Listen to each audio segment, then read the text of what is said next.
Imagine this. You wake up one day, maybe it's tomorrow, maybe it's right now, and your heart's racing. Something's off. A thought hits you like a thunderbolt. What if the life I'm living isn't even mine? Every decision you've made, every belief you've held tight, every dream that keeps you going. What if they're not from you? What if they're just shadows cast by someone else's expectations, a script handed to you by society, or whispers of fear you didn't even know were there? Let that sink in. How much of who you are is the real you, the untamed, unfiltered you? And how much is just a mask you've been trained to wear? How often do you feel like you're stuck in a role, reading lines from a playbook you didn't write? Well, today, we're flipping the script. We're diving into one of Carl Jung's wildest, most mind-blowing ideas. Life doesn't really start until you find yourself. But hold up. What does that even mean? Is it just about knowing who you are? Or is there something bigger, something that could flip your whole world upside down? Stick with me here, because we're about to unravel the hidden forces pulling the strings of your identity. You'll see why most people stay trapped, lost in a haze, and how you can break free. And here's the best part. By the end of this, we're hitting you with a revelation so powerful, it might not just change how you see yourself. It could change how you show up in the world. Ready to wake up for real? Let's do this. Carl Gustav Jung was a pioneer of depth psychology, a thinker who ventured beyond traditional theories of the mind to explore the vast, hidden realms of the unconscious. Unlike many psychologists of his time, Jung did not believe that mental well-being was simply about adjusting to societal norms. Instead, he saw psychological growth as a journey toward individuation, the process of becoming one's most authentic self. But here's the reality. Most people never take that journey. They remain trapped within a version of themselves that has been shaped by external influences. They live according to expectations, never questioning whether the life they lead is truly aligned with who they are. They seek validation from the outside world, believing that happiness comes from approval, success, or fitting in.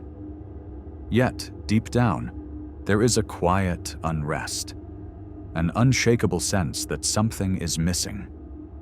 Jung believed that true life begins when we stop running from ourselves. But before we can talk about what it truly means to find yourself, we must first understand what prevents most people from ever doing so. From the moment we enter the world, we are conditioned. We are given names, identities, and predefined roles. We are taught what is acceptable and what is not, what is rewarded and what is punished. This process is so subtle and gradual that we rarely question it. We adapt, we conform, and over time, we learn to suppress parts of ourselves that don't align with the expectations placed upon us. Think back to your childhood. Were there moments when you expressed yourself freely, only to be met with disapproval? Perhaps you were told to be realistic, to stop being too sensitive, or that certain emotions and desires were inappropriate. Slowly, you learned to hide those parts of yourself, to tuck them away where no one could see them. And in doing so, you began to build a mask, what Jung called the persona. The persona is the face we present to the world. It allows us to function in society, to navigate relationships, and to gain acceptance. But here's the problem. The more we identify with this mask, the more we lose touch with our real selves. We begin to believe that we are the persona, forgetting that there is something deeper beneath it. And then there's the other side of the coin, the shadow. If the persona is what we show the world, the shadow is what we hide from it.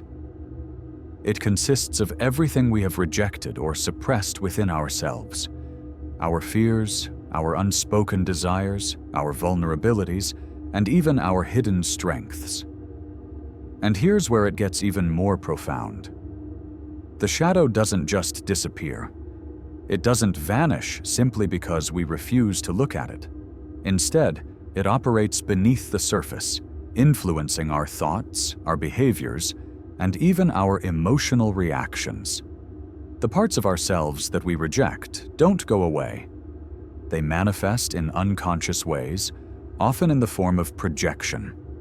Have you ever intensely disliked someone without fully understanding why? Have you ever been triggered by certain behaviors in others that seem to provoke a strong emotional reaction? Jung believed that when we are disturbed by qualities in other people, it is often because those very qualities exist within us, hidden within our own shadow. But what if I told you that within the shadow lies the key to true self-discovery? That the parts of yourself you've suppressed and ignored are not your enemies, but rather the missing pieces of your wholeness. Jung's great insight was this: psychological growth is not about eliminating the shadow, it is about integrating it. It is about looking into the depths of your own unconscious and facing what you have denied.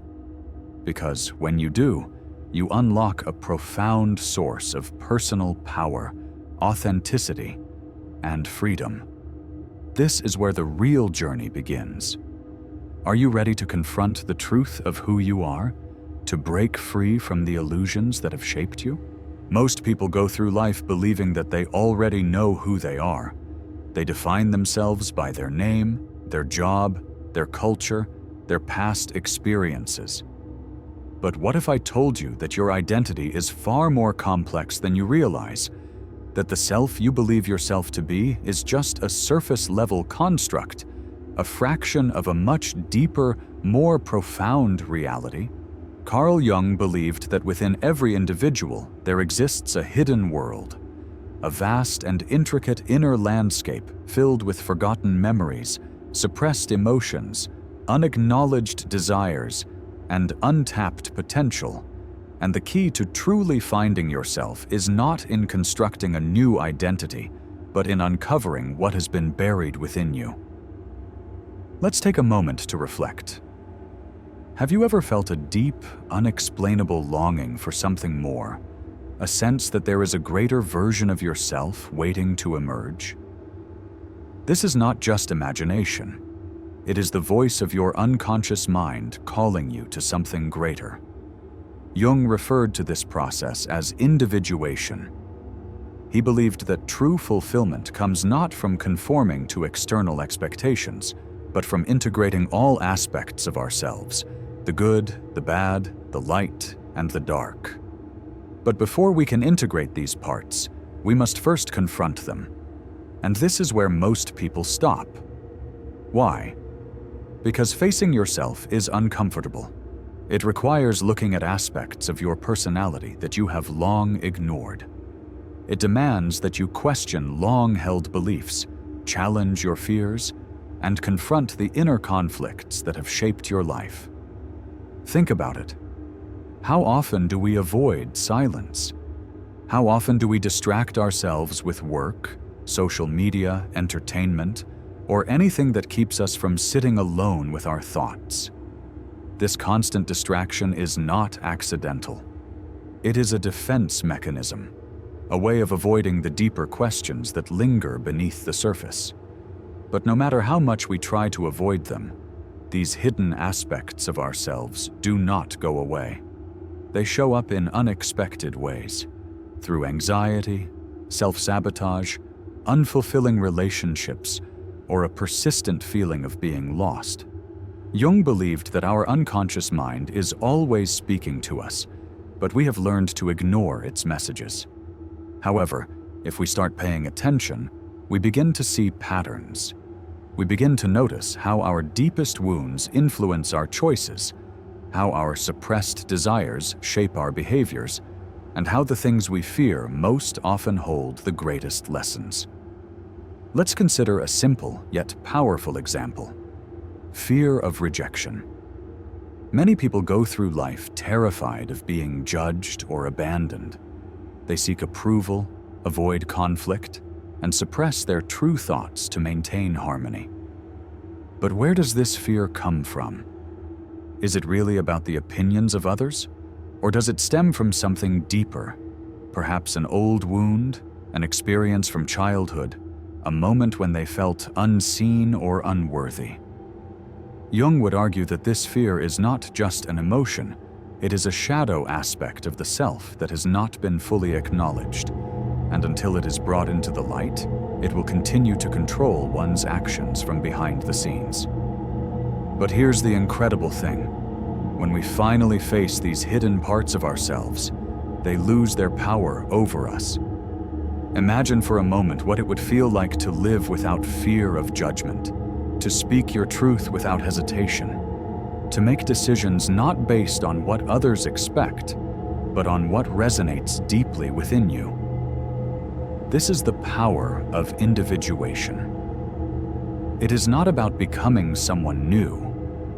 It is about becoming more of who you truly are. So, there you have it. We've just scratched the surface of this wild ride with Carl Jung. We've talked about the masks you wear, the shadows you hide, and that quiet voice inside screaming for something more. But here's the thing. We're not done yet. What we've uncovered so far, it's just the warm-up. In the next video, we're going deeper, way deeper. We're talking about unlocking the secret tools to find your true self, cracking open the ancient patterns buried in your mind, and facing the one illusion that's been holding you back your whole life. Trust me, you don't want to miss this. It's where the real transformation starts. So, hit that subscribe button, tap the bell, and stick around. Because next time, we're not just peeling back the layers, we're breaking the whole thing wide open. See you there.